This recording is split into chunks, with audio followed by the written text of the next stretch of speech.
अस्सलाम वालेकुम नाज़रीन, मैं हूं यम वाजिद। 7H न्यूज़ में आपका खैर मकदम है।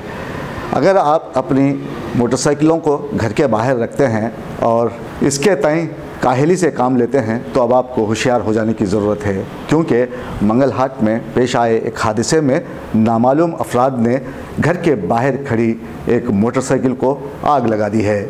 पेश है इस मामले पर हमारे नुमाइंदे राहुल की ये रिपोर्ट। शहर हैदराबाद के कई मोहल्ले ऐसे हैं जहां गलियों का लामुतनाही सिलसिला आपको मिल जाता है, जहां नौजवान कट्टों या चबूतरों पर बैठे रात के औकात में आपको मिल जाते हैं। दोस्त अहबाब के साथ गुफ्तो शनीद करते ये नौजवान कभी आपस में लड़ते हुए भी नज़र आ जाते हैं, तो दूसरी जानिब कई मरतबा देखा गया है कि अवामी इमलाक को नुकसान भी पहुँचाया जाता है।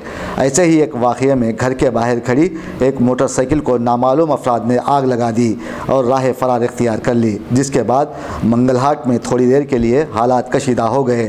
पुलिस ने केस दर्ज रजिस्टर करते हुए खातियों की तलाश शुरू कर दी है।